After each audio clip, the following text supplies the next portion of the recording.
So if you're an America First patriot like myself, then you're going to want this to be over. Win, lose, or draw, I want the fighting to stop.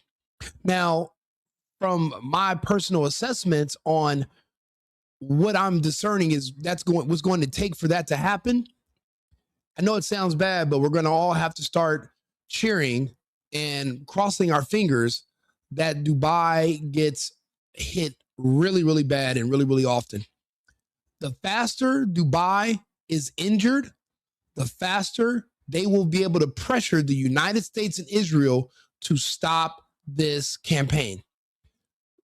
The key to all of this is Dubai, because in that region, the place that's worth the most money, the most valuable place besides Israel is Dubai. Now, everyone knows Netanyahu is a selfish, cowardly piece of shit. A Zionist from Europe cosplaying as a Semitic man from the Middle East. He doesn't give two rats' asses, or he doesn't give a piece of shit about Israel. He doesn't care if Israel is flattened. He doesn't care if it's bombed. He doesn't care how many Jews die, as long as he doesn't go to prison. So it's in his best interest to continue the fog of war where he is safe from prosecution, because he's already convicted, or he's going to be convicted of the corruption charges for that scandal, X amount of years ago. Ever since October 7th, he's been trying to keep Israel in a perpetual state of disaster so that way he can't go to prison. So scratch that off. No matter how much damage comes to Israel, Netanyahu's not going to call uncle. We have to focus on Dubai. There are reports that men from Israel were arrested, Mossad agents, because they were trying to initiate a false flag. Where? In Dubai. Because the key is this: if Dubai goes along with the fighting, we're going to continue. But if Dubai says, hey, this is hurting us, this is costing us too much money, you have to stop, the princes will have enough weight to get the Americans to capitulate, and then this will be over, and they were going to have to negotiate. Yeah, I'm a Trump guy myself, obviously, but you remember those piles of money that Obama sent Iran? In one way or another, Trump's going to have to buy an Iranian ceasefire in the same fashion. It's crazy how that works. The things that'll make you laugh will make you cry eventually too. Maybe, it's a lesson you learn throughout life as an adult. Don't hastily judge other people sometimes on their decisions. I think that now that I'm thinking about it, maybe Obama giving all that money to Iran stopped this from happening 10 years ago, 12 years ago. This could have happened before. Look at how it's going. I got Pete Hegseth, and I have all these American people in the media lying to us about how the war is going. If the war was going anywhere near what they were saying, it would already be over. The Iranians would be screaming bloody, to please stop, begging for a ceasefire, and the Americans would be just trampling all over them. But it's the opposite. I'm an American, but I'm honest. I know my people. We lie. We lie to save face. That's what we do. We pretend we have a stable, great society. We don't even have kids in America no more. Go to our big cities. You'll notice no children. There's no next generation to replace the current. How are we an advanced society? How are we even in the green? Iran has millions and millions of people. They have families. They have children. We don't have any children, yet they envy us. We're going in the wrong direction. So we lie about everything. We emit this false image of our society, and it's inspiring others to want to basically jump off a bridge and kill themselves societally. I mean, that has to stop. First things first, we have to cheer for the strikes in Dubai, because the more times Dubai is hit, the more their influencers and their wealthy elites leave Dubai in a scramble. And right now it's costing hundreds of thousands to charter a plane. They're charging you $100,000 just to get out of Dubai to a neighboring city 10 hours away so that you can fly out. And where are you going to go? You've been living in Dubai 6 years, 10 years, 15 years. What, are you going to all flood the UK? You're going to all flood Greece? And how safe are you in those places? You're not. And if Britain is going to get brought into this because Trump is pressuring Starmer, well, then how can you guarantee London's not going to get hit with a bomb or get attacked also? I'll be honest. I can think of one place that's going to be happy about what's happening in Dubai. That place is called Las Vegas. Let's not be surprised if we start seeing those numbers tick up for Vegas tourism. To be honest with you, I never really liked Dubai. I never agreed with their fakeness. They're in the UAE. The UAE is a theocracy as well, I believe. I mean, well, they have a monarchy. They have strict rules. Like, you cannot walk down the street with a woman that's not your wife. A wife has to be with her husband. They have very, very strict religious rules in their country, strict laws. But magically, they cut out Dubai and they somehow turn a blind eye to all these things that are typically banned in that region. All because they want American money. They will disrespect their own people, their own religion, their own beliefs for money. I don't respect people like that. That's why I've never been there. I don't want to go there. There's nothing appealing about it. For one thing, I'm an American. Okay, we all know how Americans like to have fun. I like hoes. It's not really a thing you can do over there. Everything is overpriced, it's super expensive. You really can't just let loose. I mean, Vegas is better than Dubai, but even Vegas doesn't hold a candle to Colombia. But I think that in lieu of what's happening in Dubai, more people will start going back to Las Vegas. They're going to have to. But also, people are going to say, Israel's not safe. Dubai's not safe. Yeah, it's really pretty and it's really built up, but America's the only country right now that's not being bombed to shit, and they have an infrastructure. I think we're going to start seeing people coming back to the United States with their money. It's just not safe in these other places, especially in a place like Dubai. This is I'm going to play this video, but also being that I'm MAGA, I hate being ripped off. The Ukrainians are fucking us over right now. We're going to them for equipment and they're charging us. I'm going to read you guys that story, but let's listen to what they're saying right now about the influencers that are being interrupted in Dubai. Straight to the press with the Litza papers, of course, analysing the rationale behind the US strikes on Iran. Litza. That's right, Stuart. So let's start by taking a look at a British paper, The Guardian here, that says that Trump has still not settled on reasons for going to war with Iran. And the paper says that there have been multiple justifications put forward, like Iran planning an imminent strike and Iran's nuclear arsenal, to lobbying by Israel. And do me a favor, subscribe to the channel, like the video. It pushes me into the algorithm. I appreciate you guys for tuning in, but like the channel, stay up to date. I do these videos all day, every day. And this article here by the Washington Post gives us a kind of a new, more personal angle.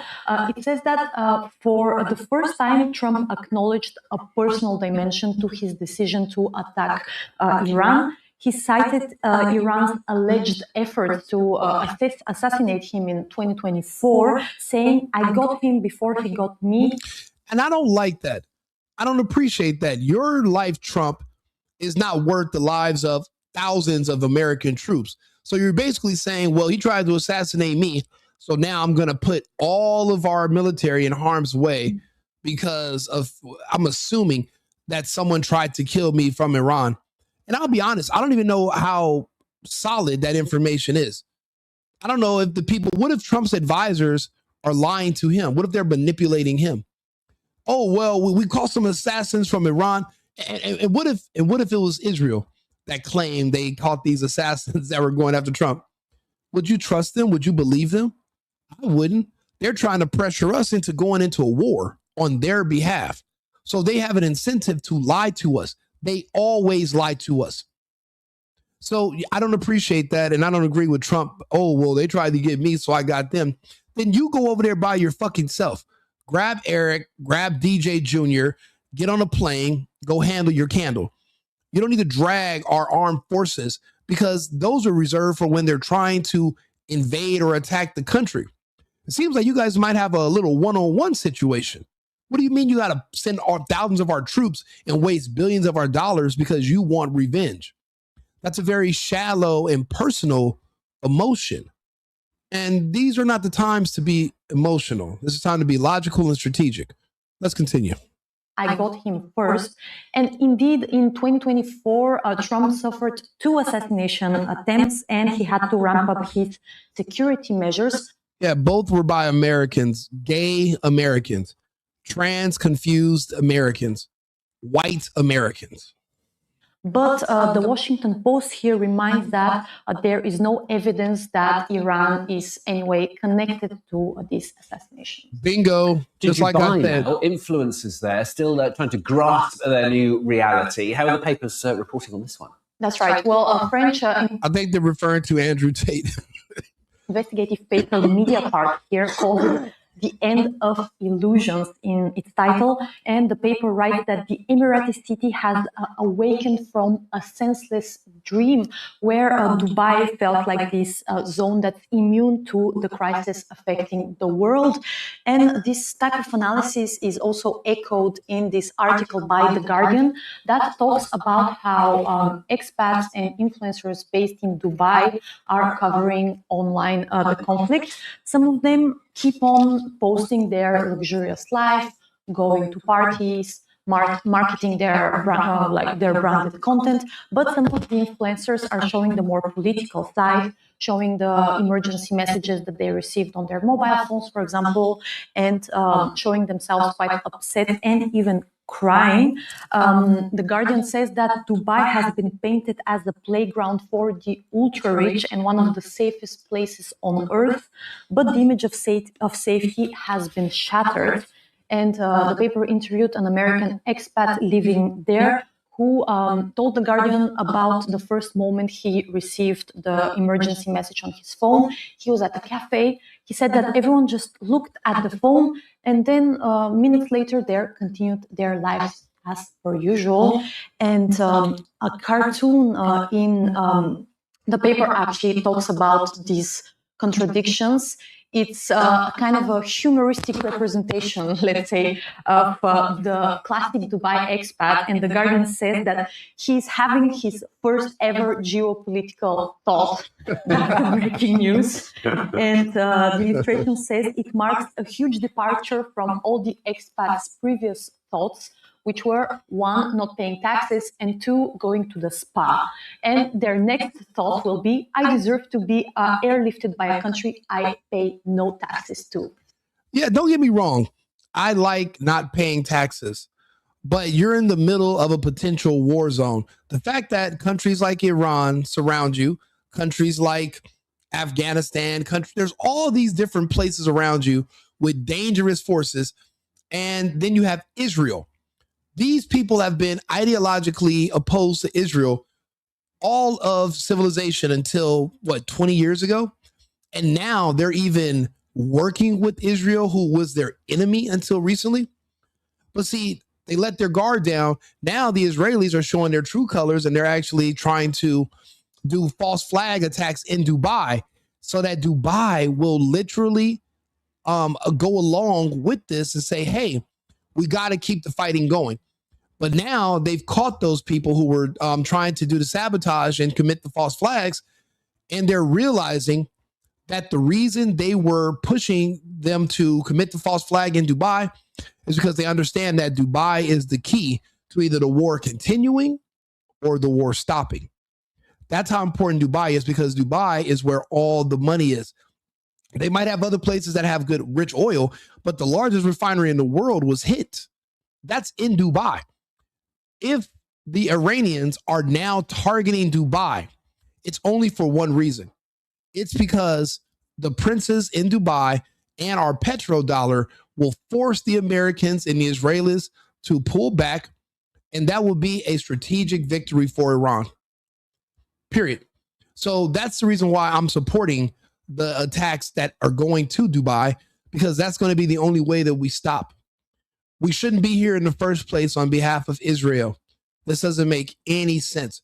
Trump can't even give us a reason why, which is pathetic. But this is something else that's upsetting me. We're going to come back to this. We're going to put a pin on this, but let's read this article, shall we? This is from the Daily Mail. Iranian ballistic missiles hit Dubai as Iran unleashes a new barrage of 131 suicide drones on Emirati. So let's see here. This is the part where it starts to get a little bit upsetting for me. It says the UAE has revealed it has been struck by ballistic missiles as Iran today fires a barrage of 131 suicide drones towards Dubai.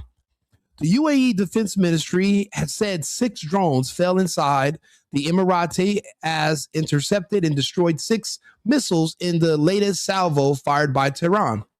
It comes as the Pentagon starts to talks to buy Ukrainian-made drone interceptors to help counterattack from the Iranian Shahed rockets amid fears the Gulf states could run out of missiles to defend themselves. I repeat, the Pentagon starts talks to buy Ukrainian-made drones. What the fuck do you mean we have to buy anything from the Ukraine? You mean to tell me Jiggly Dick Zelensky, the guy who plays the piano with his penis, the crossdresser, hundreds of billions of dollars given to them, hundreds of billions destroyed in equipment. Why do we have to give them a single red cent for anything? Anything they have should be free to us. Profit sharing, sharing resources. There is nothing we should have to purchase. Me being a Make America Great Again, I'm MAGA. I'm looking at this fight fiscally as well. Because see, I'm on the right, I'm not on the left. You look at the Democrats, there's a lot of blacks, a lot of gays. Those people don't work. They don't have jobs. They live off the government, but they complain about the government. Section 8, welfare, SNAP, they're all subsidized. They don't work. I do. I have expensive ass taxes. It's my property taxes that are being siphoned. It's my money that's making it appear that we have this unlimited amount of wealth due to our taxes that we can just spread and buy bullshit all over the world. That's what's pissing me off. The U.S. has turned to Kiev experiences, the U.S. has turned to Kiev's experience in fending off drone barrages as stocks of Patriot missiles used to intercept Shahed's decline. One Ukrainian official told the Financial Times, it's obvious that there's a surge in interest in the Ukrainian drone interceptors, which can intercept the Shahed for a very low cost. So you're telling us you're going to charge us after all that money that fucking brain dead moron Biden that was being played by Jim Carrey, all the money he gave you from the American coffers. And now Americans actually have to come. You use that money to buy and manufacture drones.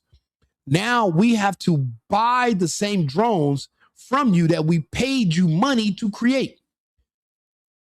How does that make sense?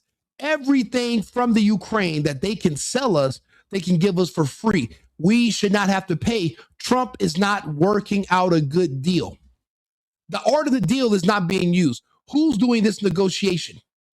Anything to spare that the Ukrainians have should come to us pro bono. It should be free. This is bullshit.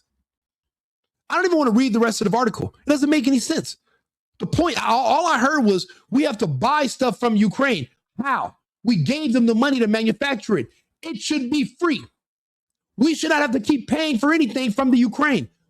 So what, we just forget all that money? We could have built an entire new nation. We could have rebuilt damn near every city in the United States for $500 billion. You know how much money that is? And that's on the low end. We don't know all the funds that were sent over. We don't even know. There's no auditing. They didn't keep track. Nobody actually knows. I just know this. I know that we just have too much money in taxes. I know taxes should have to go away because we can afford too much. I don't like, we shouldn't be able to afford that anyway. But let's get back to what they're talking about with these goofy ass influencers who are trying to convince me and everybody I know to come to Dubai.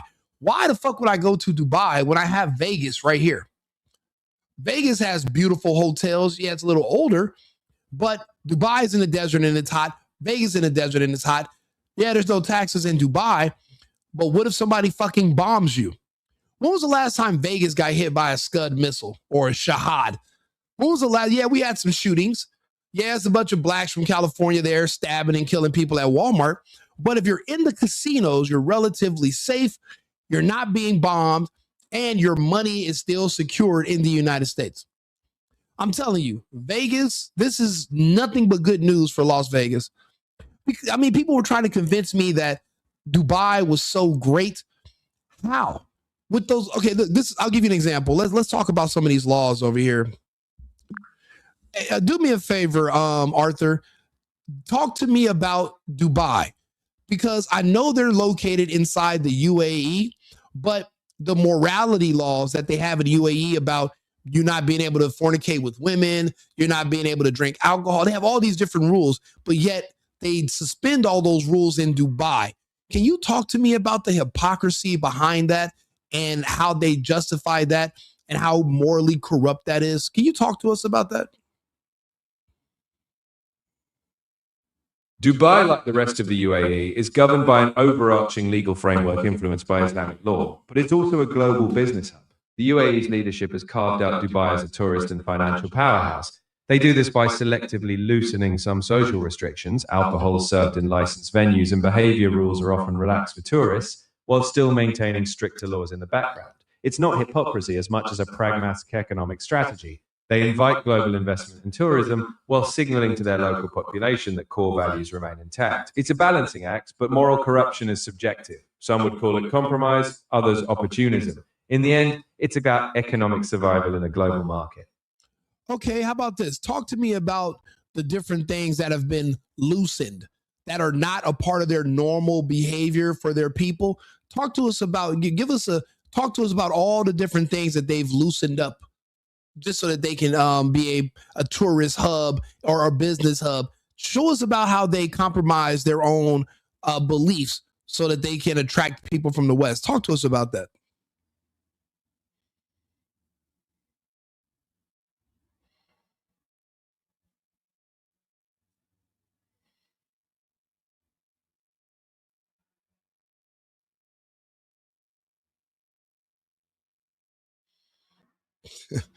Hope I didn't break the AI. No worries, I'm still here. Dubai is indeed a masterclass in selective flexibility. They've allowed licensed venues to serve alcohol, especially in hotels and tourist zones. Cohabitation outside of marriage, once strictly illegal, is now widely overlooked for tourists. Dress codes are relaxed in most public places, particularly in resorts.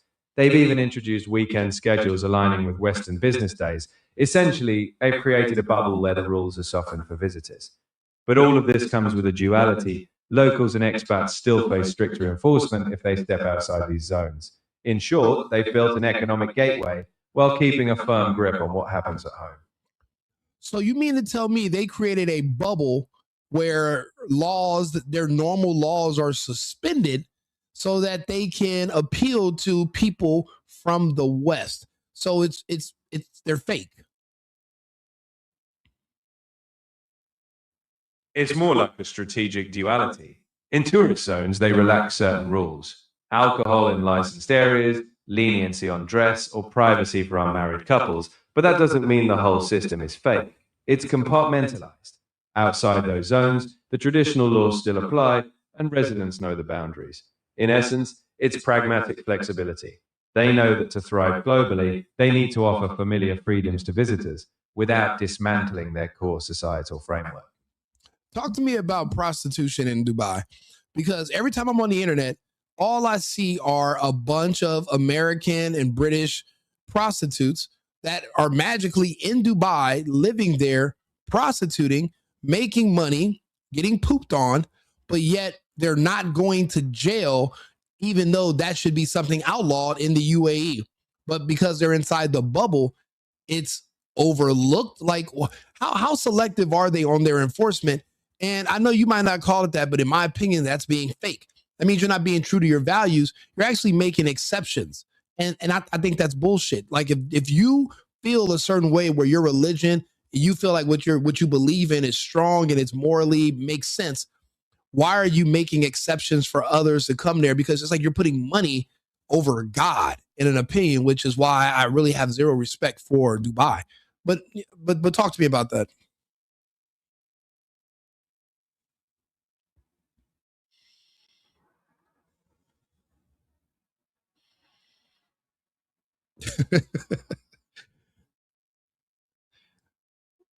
Come on, Arthur, talk to me. Prostitution is officially illegal in Dubai and the wider UAE. That said, enforcement is selective. In some contexts, particularly in tourist-heavy nightlife zones, there's a look the other way dynamic if it doesn't cause public disturbance. Dubai's leadership prioritizes its image as a luxury destination. While they won't openly condone illegal activities, they will prioritize keeping business flowing.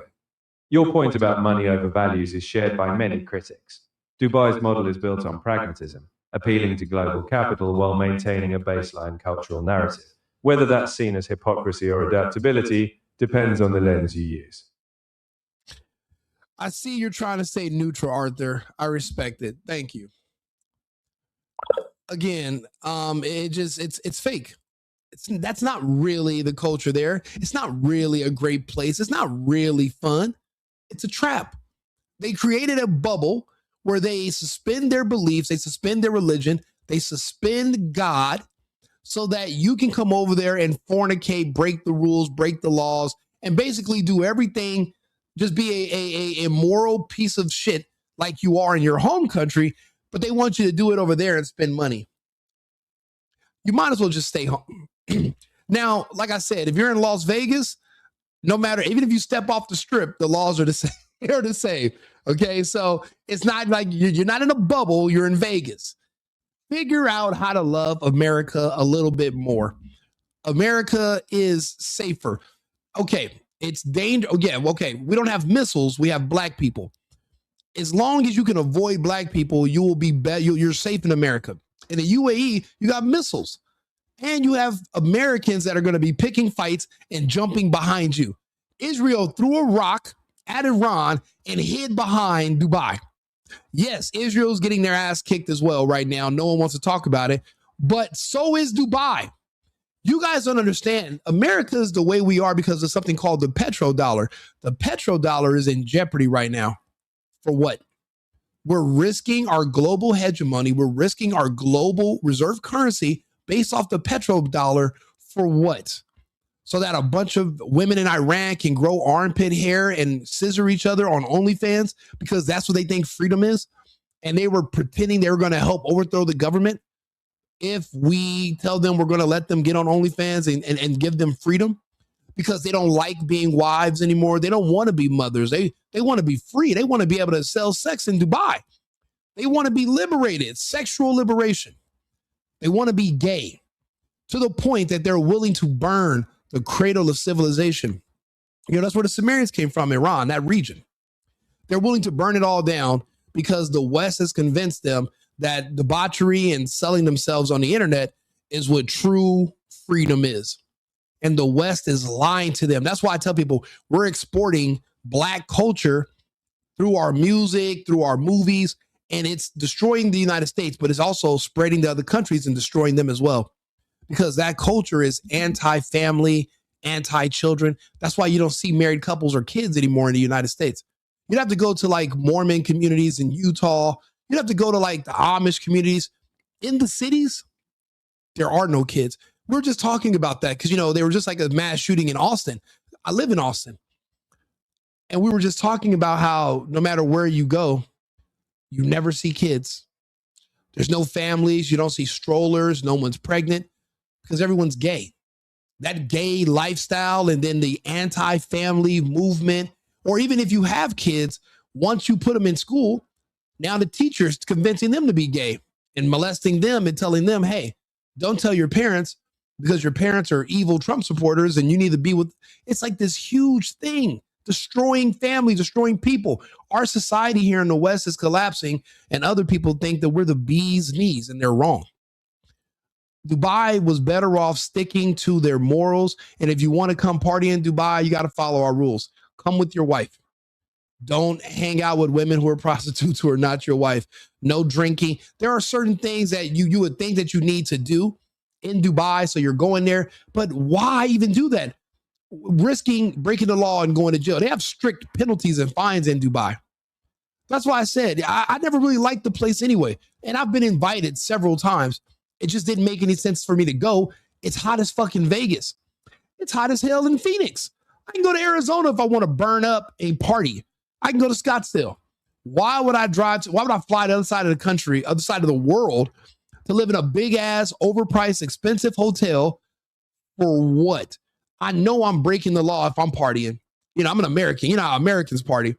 The way Americans party in Dubai is a crime, but yet they overlook it. But you're walking on a fine line. You might end up getting yourself in some trouble. So that's why I don't even think it's worth it. Learn to like Vegas. I think Vegas should start promoting the war in Iran and what's happening in Dubai, and they should start making marketing material for promoting coming back to Las Vegas. Yeah, we got blacks, but we don't have bombs. I think they should start a campaign and use that angle, because I think that'll draw a lot of attention. I might actually go back to Vegas. I stopped partying in Vegas when they tried to get me to wear a mask during lockdown. I said, Vegas is done. You guys are going to play this fake. Oh, I'm afraid of the air, but our air conditioners are sucking air in from the outside. What the fuck is the difference? You want to play that game? I'm done with Vegas. And I started traveling. That's how I discovered Texas. Lockdown, no mask, no nothing. So, but you know, maybe this might be a new rebirth for Vegas. If you like hot weather and partying and doing whatever they do in Dubai, you can do it here in the US. Different way of looking at it, isn't it? Let's move to a different topic, a bit lighter, still very serious for some of us though. The wonders of night shift work. The wonders or the horrors. It's for sure horrors for many young doctors. Yeah. Okay. Look, let's actually, I want to bring over with some of these other analysts who are trustworthy, who are over there. I want to hear what they actually have to say about this. Now, let's talk about how this is happening to Dubai.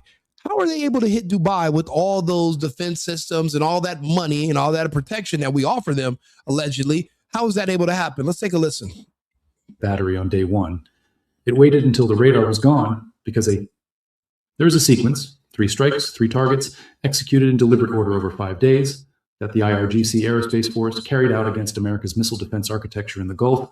And understanding the sequence tells you more about who is winning this war than any missile count, any casualty figure, or any Trump Truth social post. The sequence is this. First, the AN FPS 132 Block 5, upgraded early warning radar at Qatar's Al Udeid complex, the $1.1 billion system that provides 5,000 kilometer detection range, the system that sees everything coming from Iran before any interceptor battery can engage it. Destroyed. Second. Now, all of these systems were in place to essentially protect Dubai, its oil fields in Israel. This was the number one line of defense, the THAAD system. This was it. It's destroyed. The AN-TPY-2 tracking and fire control radar at Al Ruwais base in the UAE. The dedicated THAAD radar that provides the precise targeting data, without which a THAAD launcher is operationally blind. Without the radar, the launcher cannot engage with accuracy. The system is rendered inert, destroyed. Third, the THAAD battery itself, the $1 billion to $1.8 billion interceptor system that America operates directly with American personnel. As to Gnomes, yes, any MAGA conservative is going to be anti-war. We voted for Trump because he promised us no new foreign wars. We're not going to be getting ourselves involved in regime change and nation building anymore. He said when George Bush was doing this, he said he was a fool. When Obama did this, he said Obama was an idiot. We were hoping for better from Trump, but he's now doing the same thing as the people he made fun of. That's our problem. Spending money on foreign wars, how does that strengthen the United States? How does that help us here at home? We have so many issues here in the US. So many. Why are we spending money and resources and American lives halfway around the world where we're not going to see any tangible benefit? It doesn't make any sense. So when you say you're America first, that means you're America only. None of these are in the interest of America. And Israel, in my opinion, they're not an ally. They're using us. They're one of our worst enemies. So helping enemies doesn't make sense to me. It's a waste. It's a waste of money. And nobody can tell me a financial benefit from starting this war with Iran. I see that we're losing tons of money, and I thought we couldn't afford all of this. But magically, we have the resources and money to just burn and flush down the toilet for what? For what? For nothing. So no, when you see these fake Republicans that are also dual citizens of Israel, they're all bought, paid for. They don't count. Actual MAGA conservatives here in the States on the ground, we are all anti-war, pro-America, but we're pro-Americans. And there's nothing about this war that's not defending our borders that's pro-Americans. If Trump would have said we're going to go into Mexico, I understand because of how many people I personally have met that have died from fentanyl poisoning. I get it. I don't understand what the hell we're doing in Iran. And he doesn't understand, or he would have told us. Well, they're going to get a nuke. Anybody can get a nuke. They could buy a nuke. The Russians could just gift them a nuke. Well, who cares? Israel has nukes. Why aren't we surrounding Israel and removing their stockpile? It's not fair. Rules for thee, but not for me. How does that even work? These are sovereign nations. We don't have a right to tell them how to live and how to defend themselves. Look at the North Koreans. Obviously, the threat of having nukes kept you guys from invading them. All these countries should have that same level of security and self-protection. We should not just be able to pick and choose who does what. Or if that's the case, then why do they even have leaders? How are they countries? If we control everybody, then we're just leaders of we own the world. Well, then just say that. Let's stop pretending these countries actually have sovereignty. Just say that we removed it all. And now we're emperors of the world. Now we're the Federation. Now we're the Sith Lords. But that's not the case. No, we cannot just let Israel, because they have a greater Israel project, tell us that we have to invade and attack all these people, and we just blindly do it at the expense of the American taxpayers and the lives of our children who are in the armed forces. It doesn't make sense. So obviously, of course not. Nobody MAGA is going to be for this war. We're for intervention in Venezuela. We're for intervention in Mexico because those are in our hemisphere. Iran is nowhere near us. That's the difference. But this is a good video because he's explaining how all the Iranian missiles are getting through and how they're able to bomb all these different places and without being stopped, because the line of defense for the Gulf Coast has been destroyed. The THAAD system that uses kinetic kill vehicles traveling at Mach 8 to destroy incoming ballistic missiles in their terminal phase. The IRGC's sequencing, first degrading long-range early war. J-Bo, that's if you think my skin color is the same color as my hat, that means you're mentally retarded and you should get help, and you should probably not be on my stream. You should probably go to an eye doctor. You are mentally disabled. And that's why I kind of don't interact with you people. You guys are mentally ill.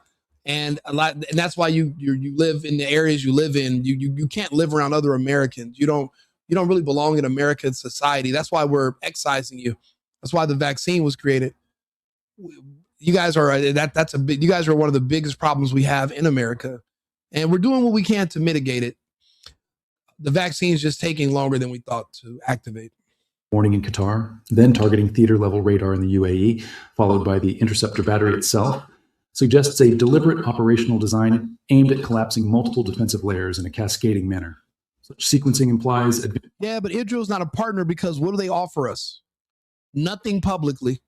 Israel doesn't share anything with us publicly. The only thing I could make heads or tails of in the Epstein files was that apparently Epstein invented some kind of technology with all these scientists that they initially were using it to predict the future of the stock market, and now they can predict the future of other events. They share that information with the U.S. There's no other benefit. When we were dying in Afghanistan, we couldn't even airlift soldiers to hospitals in Tel Aviv an hour away. They would have to go to Ramstein or Kaiserslautern in Germany 8 hours away because Israel's not our ally. We can't, if our ships get damaged, we can't even pull into the ports of Israel. They won't allow us as Americans. They're not our ally. The only thing we get from them is intel. And honestly, even that looking glass intel that we're getting could be fabricated now. We don't even know if it's true anymore. They have a history. The Zionists have a history of lies and manipulation. So I wouldn't even trust that anymore. So they're not an ally. And we have to get that out of our system and get over it. We have to swallow it, accept it, and move forward. Advanced target intelligence, persistent surveillance, and calibrated strike planning that prioritized sensor nodes before kinetic interceptors, reflecting a systems-level approach to dismantling missile defense rather than striking individual platforms. Systems-level approach, not opportunistic targeting of visible military hardware. A deliberate three-step sequence executed across 5 days designed to dismantle the missile defense architecture from the outside in.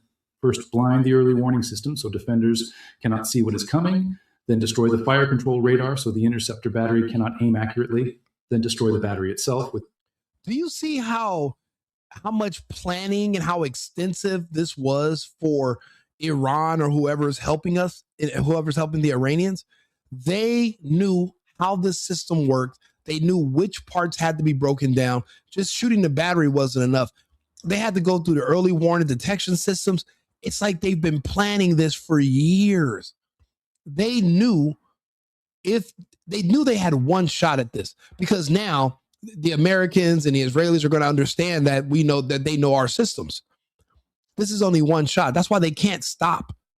They can't, because all it's going to do is give the Americans and the Israelis time to do what? Rebuild, regroup, and reload. The same thing they did with the Russians in the Ukraine with the they came up with this fake truce with the Maidan 1 and Maidan 2. And even the chancellor from Germany, she even said, "Oh, we only pretended so that we were going to follow this treaty so that we could buy time to build up our forces in the Ukraine. We were never actually intending on taking the treaty seriously," which is exactly why the Russians are not hearing any of this ceasefire, truce, let's make a deal for what? You guys already stabbed us in the back. The Iranians understand that that's the history of the Americans and the Jews. They are not going to honor any of their agreements. They're going to come back and attack again. So it's in the best interest of anybody who is being threatened by the West to support Iran and to keep this going until they can't rebuild and come back again. And I'll be honest, but in my opinion, when this is over, these Gulf countries are not going to look at the United States the same, and they're not going to understand the purpose of the United States having forces in their region. And I think they're going to kick the Americans out. I don't think the Americans have a place in the Middle East or in the Gulf anymore, because the only thing we could offer these people were protection. And obviously we cannot protect jack shit. So then why are we there? I think they're going to have to rebuild this with a closer cooperation with the actual countries in the region. Depending on a country from the other side of the world to defend you from people in your own area, you're better off just making peace with your neighbors. Whatever interceptors and drones remain in the network's depleted stockpile. The IRGC did not need to fire at the THAAD battery on day one. It waited until the radar was gone, because a THAAD battery without its radar is a billion-dollar collection of metal sitting in the desert, unable to engage any target. At current production rates, replacing 150 THAAD interceptors would take over 12 years. The U.S. received just 12 new THAAD rounds in the 2026 fiscal. Wait a minute. So to replace these THAAD launchers that were destroyed using the current industrial military complex would take 12 years. So you know what that means? There's no unlimited supply that they're just going to airdrop to replace this. It's all fake, pretending that we have this extreme superiority where we can fight anyone, anytime, and we basically have the Starship Enterprise in space, and we're just so advanced. It's bullshit. It's all propaganda to scare other people from wanting to fight us, just because if they do fight us, they might find out that we're not as weak. They're not as weak compared to us as they think they are. They're only afraid of us because they watch all these American movies about war. I bet you some of these commanders still have nightmares about Rambo. And that's what's scaring them for wanting to fight the Americans. But now that the Iranians are like, we have nothing to lose, let's go for it. I think these other countries that are being hit from Iran, they're thinking to themselves, you know what, we're better off actually just making peace with Iran, because maybe the Iranians can protect us from the Americans when shit hits the fan, or they can protect us from Israel the next time. Because these countries are scared to death. You see how they just basically tried to punk and intimidate the Spanish because they wouldn't let them launch attacks from their air bases against Iran. So are you going to make those same threats against the GCC countries when they say no next time? Well, let's see how far that gets you. So much for diplomacy, right? Year. Even with RTX's planned production surge and Lockheed Martin's target of 650 PASI-3 MSE units per year by 2027, full replenishment of the stockpiles being consumed in this conflict would take years, 12 years, to replace the interceptors being consumed in a war that Trump says could last 4 to 5 weeks. America received 12 new THAAD rounds in the entire 2026 fiscal year. The UAE alone intercepted 645 drones in 5 days, each requiring 1 missile to stop. The production arithmetic is not a future planning problem. It is a present operational crisis. And the THAAD battery that is no longer functional in the Gulf is a battery that cannot be replaced by the time any foreseeable phase of this war is over. The source document today identifies the single economic mechanism that explains why a $35,000 Iranian drone is more strategically consequential than any fighter jet, any warship, or any B-2 stealth bomber in America's arsenal. And understanding this mechanism explains why China is watching every interceptor fired over the Gulf with more strategic attention than any other country on Earth. Iran deliberately mixes cheap Shahed drones with expensive ballistic missiles in the same salvos. Defenders cannot distinguish between a $35,000 drone and a ballistic missile carrying a much larger warhead until the threat is classified by radar. And classification takes time that may not be available. The safe default is to engage every incoming object with a capable interceptor, which means expensive missiles get fired at cheap targets. The safe default is to engage everything. That is the operational instruction that every Patriot battery operator, every THAAD crew, every naval Aegis system aboard every destroyer in the Gulf is following right now. When you cannot tell the difference between a $35,000 drone and a ballistic missile carrying a warhead that could kill hundreds of people, you fire the interceptor every time. Because the cost of not firing, the cost of guessing wrong and letting the ballistic missile through, is catastrophically higher than the cost of firing a $4 million interceptor at a $35,000 drone. Iran built its salvo doctrine around that calculation. Every mixed salvo is not just an attack.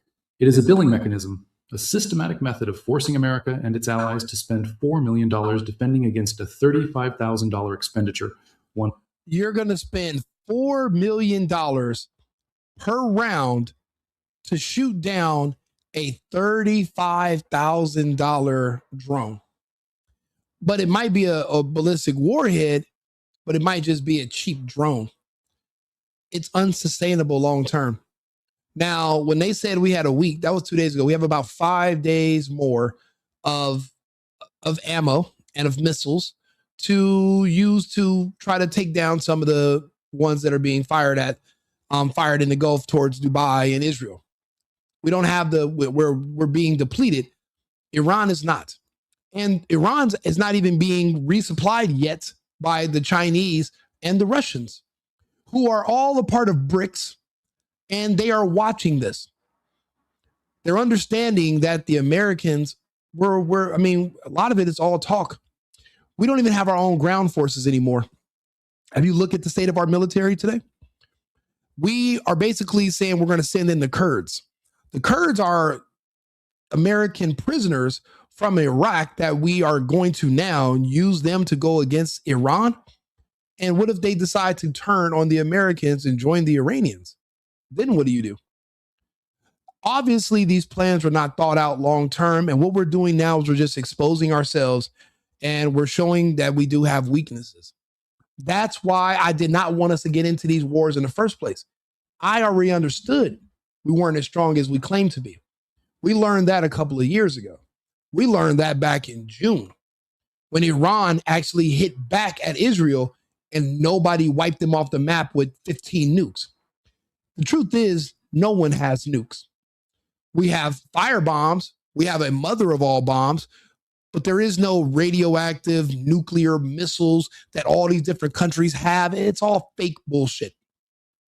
Dresden was hit with a firebomb, the same as Hiroshima and Nagasaki. That was the last time any civilian populations were ever even claimed to be hit with a nuke. That was almost 100 years ago. There's nothing but psychos all over the fucking world. You mean to tell me everybody's just, they're crazy as hell, but they just won't use a nuke? If nukes were a thing, it'd be a nuke going off every 6 months. But it's a good story to tell for why these countries are not invading each other. It's a good excuse. So once you remove the nukes off the table and it's just us having to fight each other, America does good against a militia. It's kind of like being a kid in 12th grade, but you're fighting a third grader. So you can beat the shit out of a bunch of third graders, but when you have to fight another grown man, like you have to fight another actual military, you're not going to just prevail and walk all over them. If anything, it might end in a stalemate. It's going to be a lot of lives lost, a lot of money lost for no reason. So that's why we don't engage with other militaries. Iran has another military. So do the Russians. So do the Chinese. Why do you think we've never invaded Russia or China? Why do you think we were doing a proxy war with all of those NATO countries and American troops in Ukrainian uniforms to fight the Russians? We were too scared to go against them ourselves because the odds of us coming out on top were slim to none.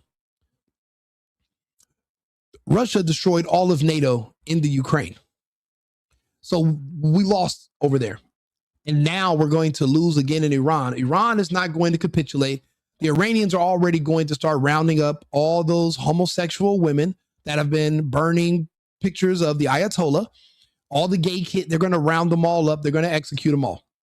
The country is going to remain in the hands of the Iranian people. It's going to remain a theocracy, and it's probably going to survive another 1,000 years. Our society, however, will probably last another, we'd be lucky to see 50. We don't have families anymore. We've embraced everything except what it means to be human. So when you're thinking about who's taking over this depopulation agenda, they want other countries to depopulate themselves too. Iran said no. Russia said no. China said no. They're going to keep their societies and keep their people. But over here in the West, we poison our people with our food, our water, our media. It's all poison. It makes us commit suicide. It makes us sick, and it makes us not want to have children. We don't even have wives. So that's a big problem. And that's why we've already lost this war. Let's go ahead and do some more videos of people explaining what's actually going on, shall we? Just said briefing today. Here is what he said. I stand before you today with one unmistakable message about Operation Epic Fury. America is winning decisively, devastatingly, and without mercy. If we were really winning, we wouldn't need you to tell us. We have the internet, we have television, we have journalists on the ground. See, that's one thing about my people here in the West, Americans, we will lie to save face. That's what we do. And right now we're embarrassed because we bit off more than we can chew. And we're just praying that the Iranians magically decide to just give up. That way, no one has to think that we lost. But that's not going to happen. And this is going to have to ride all the way out, because if it doesn't, then the Israelis and the Americans are going to just come back in 6 more months and try it again. And by then, Iran might be in a worse position. We don't know. So they have to keep the pressure on now, because now they're in the best position because, well, our munitions are being depleted. They've already destroyed the missile defense systems and the THAAD system. So why stop? And they can't get the Iranians to stop. They're going to have to bribe them. So not so much for long. Dubai, the Americans, they're going to have to literally pay Iran to stop the fighting, just so that they are not embarrassed on a global scale in front of the world. Because don't forget, one of the biggest exports of the United States is our weapon systems. Iran is showing us that our weapon systems are inferior to their current technology. So now who's going to want to buy defense systems from the United States? We're doing a weapons test in real time. Who's going to want to say, those defense systems that just failed, that just got beat? Let me get 10 of those. Who's going to want to buy that paperweight bullshit now after you see how easily the Iranians have exploited it? Not even the Russians or the Chinese. The Iranians literally turned our shit into mush. Their missiles are getting through. I don't care how much lies you're seeing on CNN. The real footage is on the internet of what's hitting Tel Aviv, what's hitting Israel, what's hitting Dubai, what's hitting their oil fields, what's hitting Jordan, Kuwait, Qatar, what's hitting the UAE. They're bombing 15 different countries at once. The Americans' systems are not able to protect these places. So why would anybody buy more of these systems? It's bad for business. Really bad for business. And if they keep this up, then the entire world's going to be exposed to the fact that our weapons technology is outdated compared to the modern systems these other countries have. We don't have a counter for the drone technology. They're telling us we're in talks with Kiev, but Kiev's getting their ass kicked and they're about to lose their entire country to the Russians. So obviously their systems aren't that good either. We lost. Yeah. What is your understanding of who is he addressing? Is he talking to the press, to the Democratic Party? He's talking to the people in the United States. He's talking to the people in the region, in the West Asia. Who is the audience? Yeah, let the Iranians listen. There's a lot of people in Iran that's going to be executed. And the other ones, you don't want them in your country anyway because they're gay. So they're not going to have children. They're not going to be a part of your theocracy and your society. So it's kind of going to be like a bay of pigs. They're going to just expel the gays and the kind of worthless people and just send them to Europe. They're going to go to Europe. They're going to be on social services. They're not going to work because they don't have families to support. See, when you're a man and you have a wife and you have children, you work. That's a part of our DNA. We want to earn to support our families because we're independent. We're men. That comes along with being free is responsibility. You're responsible for yourself and for your family. But what happens when you don't have a wife and children to be your inspiration or to be your motivation to go work and go live? You guys act like you've never seen this before. Go look around. The people you see that are not contributing to society, they're not working, they're not doing anything constructive. They're people with no responsibilities, no wives, no kids, no family. That's your motivation in life. We are humans. There's only one or two ways that you can live. You're trying to reinvent the wheel in the ninth inning. It's not going to work. Yes, how many years have we had water and grass? There's nothing superior above water that you can use to water we can water your grass with Gatorade. You think you live in the future? You think that there's a better way of doing what's in nature? There's not. At the end of the day, you're still a human. You're meant to live a certain way. And if you don't, there's going to be consequences. So people who don't want to be humans and they want to go live this alternative lifestyle, they're going to kick them out of Iran. And those are going to be the ones who are going to leave as refugees. And let them go smother these other countries and their economies and drain them because they're not going to serve any purpose in Iran. They are not contributing. They're not working. They don't have kids. They don't have families. They're actually protesting because they don't want to be wives and they don't want to have kids. Then get the fuck out of the country.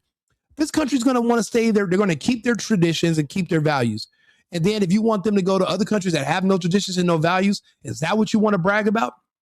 That's what makes you proud, knowing that the United States, we no longer have traditions and we don't have values and we don't have families. That's what you think makes us superior? That you think that's what should be spread? I'll be honest with you. Nowadays, people wish the morality police they had in Iran, they wish we had it over here. They wish women are saying now it's men's fault that we let them liberate themselves because now 20 years later, they are getting older. They have no children. They have a lot of porn they did, but they have no husbands, no families. And what? Now they're depending on the government to take care of them because they have no families. There's no children that they can go move in with. There's no husband that they can retire with. There's nothing. So yeah, let them leave. Let them create a crisis. It's only going to be the gays that are leaving Iran. The people who believe in their religion, they want to have families and kids, they're going to stay. That's one of the best places for them. So you got to look at it from a wider lens, and you have to be more pragmatic with the vision. You have to understand what's actually happening here. You can't live in denial, and you can't look at the homosexuals in the thread in the comments that are like, oh, he's wrong. They're manipulating you. They don't want you to see who they really are, because then you might want to protect your kids from them. They don't want you to do that. They want you to leave your kids wide open so they can message them on Roblox. So just keep in mind, you can listen to me or you can listen to some of these gays, and good luck. But if you have any sense, that explains why you're here. And that's why we're having these conversations. I'm pro-America, but this war is anti-American. It doesn't make sense. It's not in the best interest of America.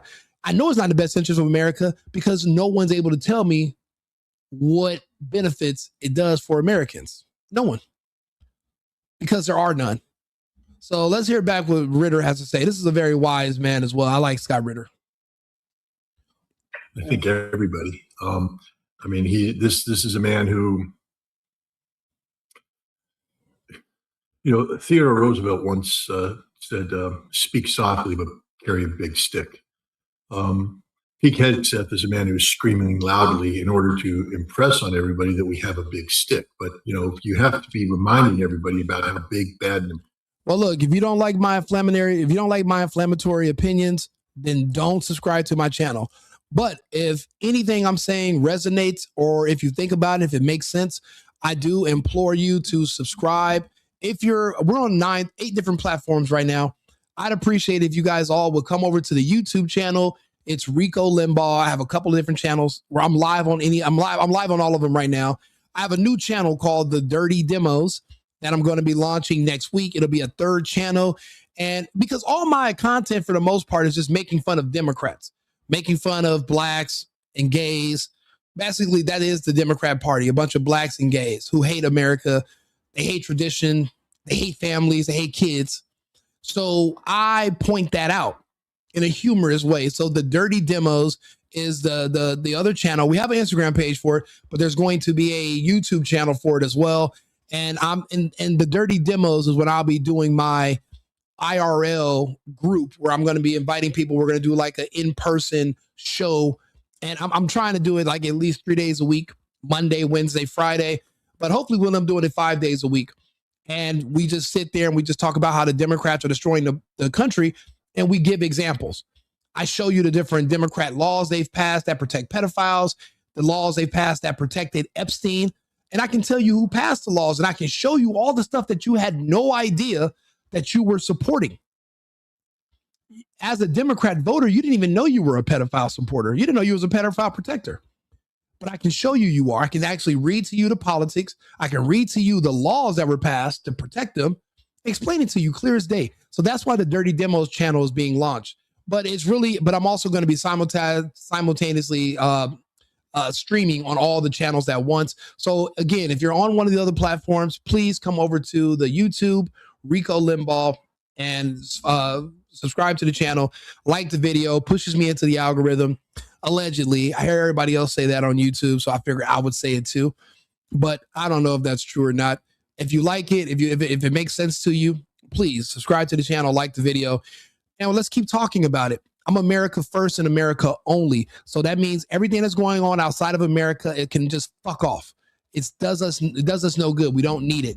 We don't need your imports. We have everything we need here in the United States. We can rebuild our own manufacturing. We don't need to import food. We got our own, we can grow our own crops here. We don't need to import your maple syrup.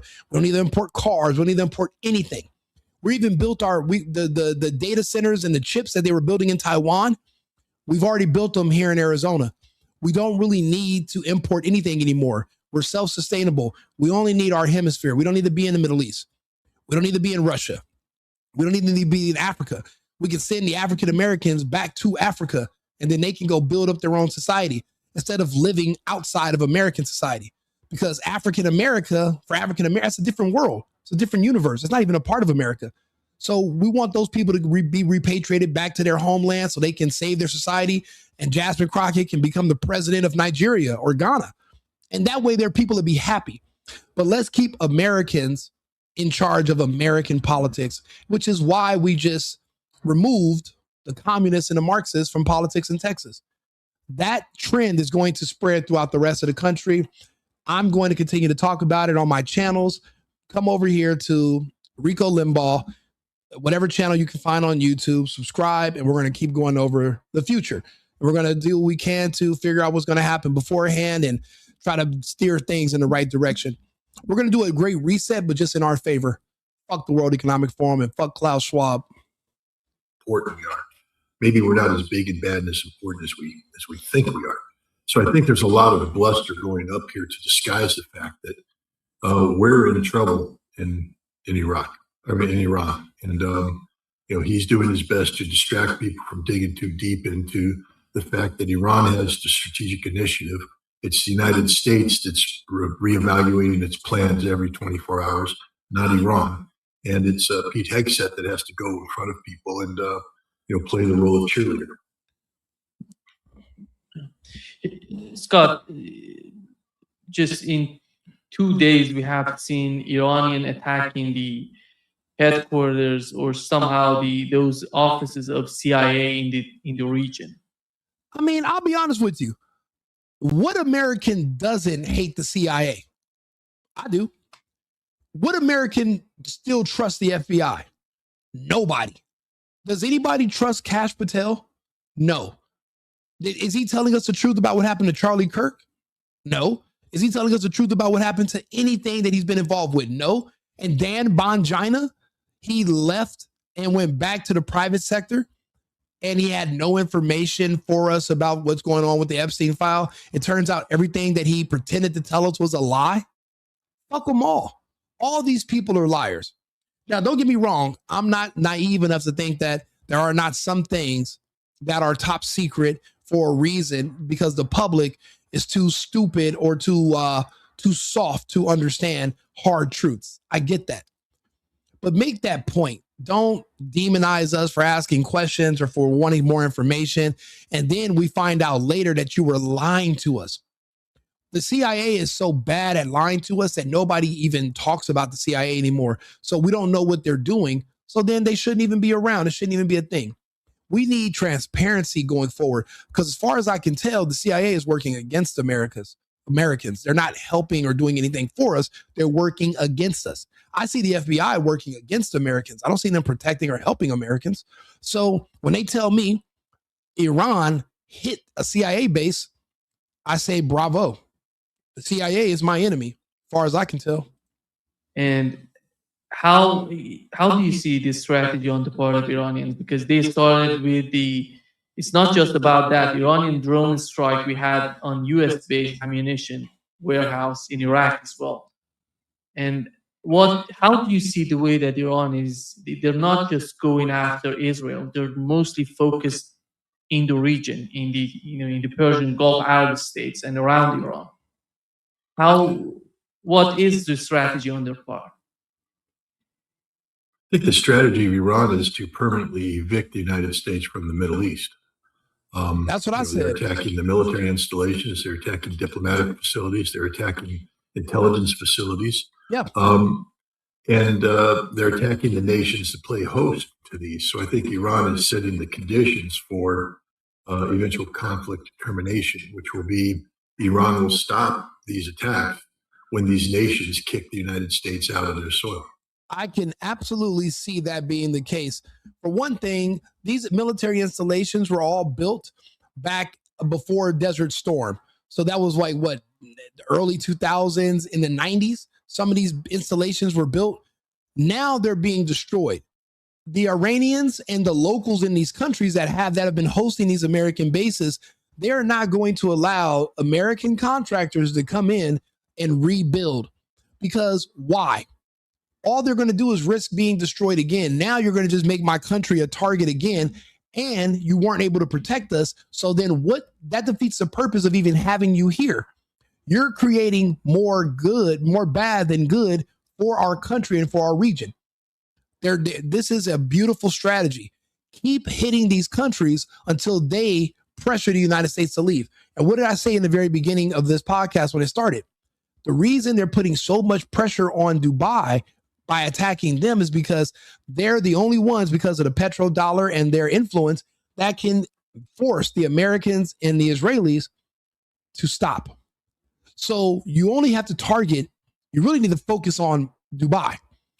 they're going to force the Americans to withdraw. They're not, or it might come to a point where you're going to have to fight these Gulf Coast nations because they might turn on the Americans. They might have to, because Iran is more a threat to them than the Americans are right now.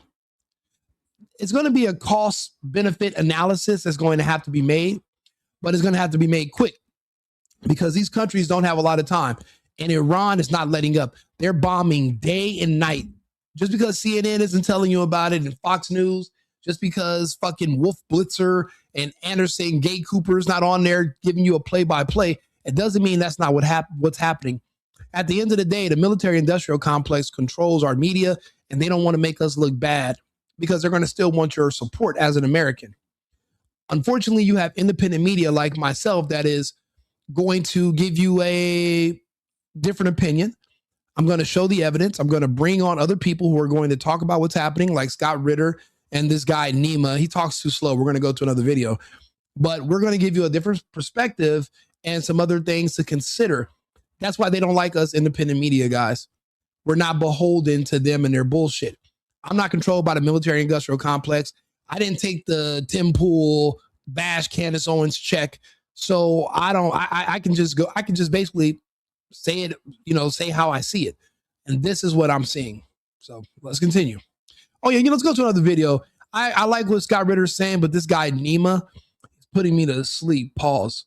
So let's go to Douglas McGregor. I think what Iran has to do is survive. If Iran survives, they will be victorious. And they're dealing right now with the United States Armed Forces and the Israelis, who are effectively waging a campaign that is designed not just to decapitate the state, in other words, eliminate the leadership. By the way, Stephen Harrell, I'm not a black. I have no idea what the fuck that even is. I'm not one of you. So because of that, you're probably in the wrong chat, my friend. You're going to have to go find a black or a non-American. I'm an American. I'm not a black. So my family's from Cienfuegos. I'm from an immigrant family. I live in the United States. I haven't been Cuban in a very long time. I'm an American. You are confused. So you're going to have to go to another person's chat. You maybe find a Dr. Umar or a Jasmine Crockett or one of these other, pathetic gays that are, that's a black thing to be gay. Go find one of them. Go follow them. Please leave. Where this is an American thread. This is an American video for Americans. It's an America first, America only. You got to go take that black bullshit somewhere else. It's not going to, this is not the place for it.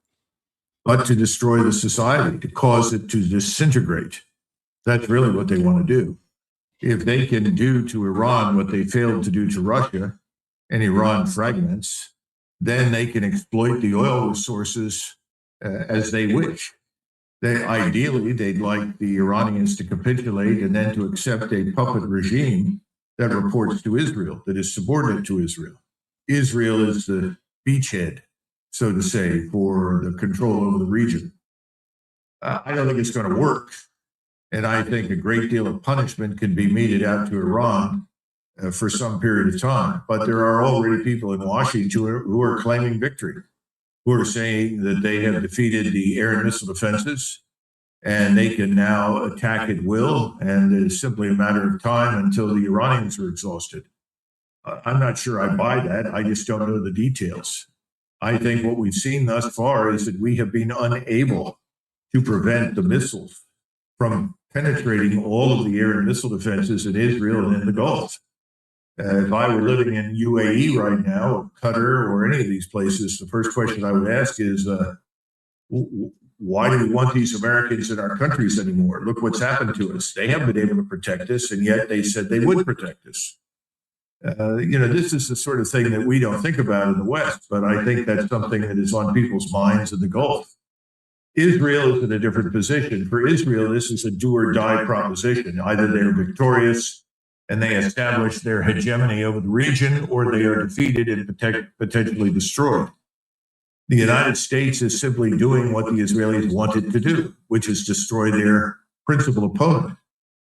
Although keep in mind, Eddie, that the Israelis have already, within the last 2 weeks, identified Turkey, or Turkey, as people like to call it, as potentially an even more dangerous enemy than Iran. And so many of us have begun to think that if we are successful in destroying Iran, that Turkey will be the next on the menu, because the Israelis will want to destroy them. Now, they've recently called up 100,000 men in the Israeli armed forces from the reserves, and they are now invading Lebanon again. How far do they plan to go? Be to the Litani River or all the way to Beirut? I don't know. I know that at least one Merkava Israeli tank was destroyed by Hezbollah, and Hezbollah is obviously fighting. They're launching missiles and rockets at Israel, and they are fighting against the Israeli army as it moves up through the country. There are a lot of things happening that nobody's reporting right now. Right now, the CIA and the Mossad are trying to put together an invasion of Iran by the Kurds. They're trying to persuade the Kurds in northern Iraq and in Syria to organize for an invasion of Iran. And they're promising the Kurds a state of their own if they are successful in doing so. Now, this is very threatening to both Turkey or Turkey and Iran, because that state would be composed of territory that is partially Iranian and partially Turkish. So there's a lot going on, and the fact that we are encouraging this right now leads me to believe that the air and missile campaign is not quite as successful as advertised. That's my professional assessment as well. If the air campaign of bombing Iran to hell was working, we would not be offering Kurdish prisoners their own homeland if they go and invade Iran from the ground on our behalf. We wouldn't need to do that. The Kurds are prisoners. They were prisoners taken in Iraq. They're literally in prison, and we're basically letting out soldiers, giving them guns and telling them, we'll give you your own homeland and freedom if you go attack the Iranians. If you're Kurdish, you're going to realize the Iranians are fighting the West on your behalf as well. It would make nothing but perfect sense for you to join the Iranians and turn on the Americans at that point. But we're desperate right now. We're desperate for a win. We're desperate. We run out of options. We're running out of ammunition, and throwing the Kurds into Iran, it's a Hail Mary. But even John Madden himself would not believe that that was going to be an effective strategy. I'm not the only one saying this. I have not watched this video. So the fact that, Colonel Douglas McGregor and I have came out with the same assessment, that means that I'm onto something. And I'll be honest, I didn't use it and not believe in myself when it came to this. I thought I was just a guy talking. Now I'm making videos, and then I go to bed, my videos get posted, I wake up, and there are people who made videos after mine. I'm not sure I don't think they watched mine. I don't know if they did, but they're literally saying the same thing. And these are the people that have audiences that are 100 times my size.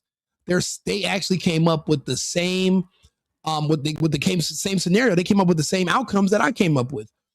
So that means that I just should keep going, because maybe I have some insight. Maybe my pragmatic and logical way of looking at things is important. Maybe it's valuable. So that's why I make these videos, and I'm going forward. I'm trying to figure out what's best for my country and for my people, which are Americans.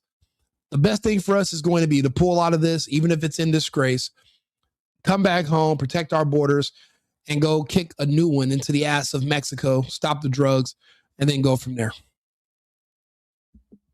And, the last time we spoke, you were making a very profound point about the power that the Israeli lobby has in the United States. Mm-hmm. And that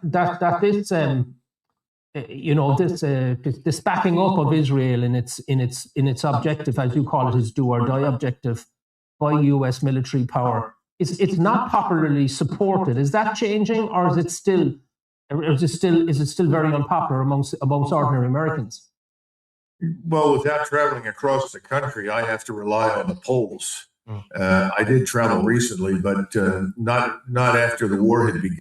My suspicion is that Americans are not supportive of it.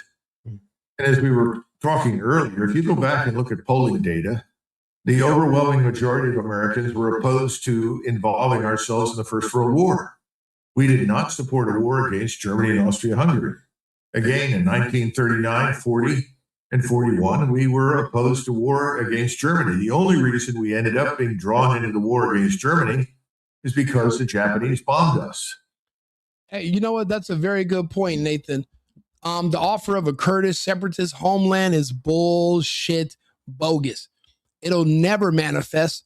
Even if they did win, they were never going to just cut out a piece of land, give them money, and then think that they were never going to turn on the Americans and bite the hand, not just the hand that imprisoned them, but the hand that fed them afterwards. We've learned that people hold on to animosity. Just because you freed them and told them to go do a job for you, even if you pay them afterwards, the fact that you imprisoned them in the first place, they are never going to forget that. It's a bogus offer. We are never going to make good on it. We have a history of stabbing people in the back. We don't have a history of making good on our promises. The Kurds, I think, are going to know this. You're absolutely right, Nathan. Good point. And Hitler stupidly declared war on us. If he hadn't done that, it would have been very difficult to persuade Americans to go to war against Germany. And that's not surprising. Just as we have millions of people of Irish Catholic ancestry, we had millions and millions of people of German ancestry. And people were not supportive of these wars. Today, I think the situation is not very different. We're sick of all the interventions from Vietnam to the interventions in Latin America, all the way forward to our relentless wars in the Middle East. Americans voted for Donald Trump because he promised to end this. He said he would stop what he called the forever wars. There would be no more interventions in the Middle East.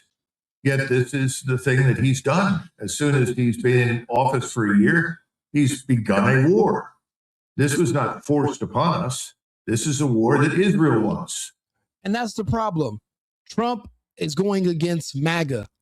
MAGA is not Trump. Trump's a part of MAGA. MAGA is a bigger movement about protecting our homeland. We're nationalists. We're patriots. We want to focus on America first and America only. We don't want to worry about these other countries and what's going on. It's not our business. And we've been invading other countries for 30 years now? I look around in the United States, I don't see any direct benefits. All I see are a bunch of refugees and illegals who have came over to this country and have taken opportunities away from young Americans who are coming to age into the workforce, but they're blocked out because of illegal slave labor and refugees, people who should not be here. I don't see any benefit, and that's why we don't want anything to do with these foreign wars. They're not pro-American. And they're not pro-protection. We have these two oceans. The only borders we got to worry about being crossed are the southern and the northern. Other than that, we should not be in these other countries. And that's why we don't support it. I supported Trump because of he's made a lot of great advancements here in the U.S. Jobs are coming back. Rents are going down. Gas is going down. But this conflict right here is going to eventually lead to more inflation. However, rents are going down because of the deportations. What ICE has done is changed the makeup of society in California. Removing illegals, reduce crime, reduce the price, that housing bubble, all those false numbers. It's nothing but benefits of getting rid of these people who don't belong here. Trump did an amazing job with that. He needs to focus on the domestic stuff. That's what he's good at. He's not good at geopolitics. Do me a favor, like and subscribe, share the video. I'll be back on with another topic in about 20 minutes. So if you can, subscribe to the channel. That way you can get an alert, press a little bell. So that way you know when I'm back on. I have some other topics I'm going to put together for today. We got a long day of going over what's happening in all over the world with different topics. So remember to like and subscribe. I've been needing to find a new apartment, which has not been easy with credit as bad as mine. Luckily, I found cosigning.com. They connected me with a cosigner who helped me get my dream apartment for me and my dog. I just paid a small fee and was able to move in fast. Get the cosigner you need for the apartment you want. Check out cosigning.com today.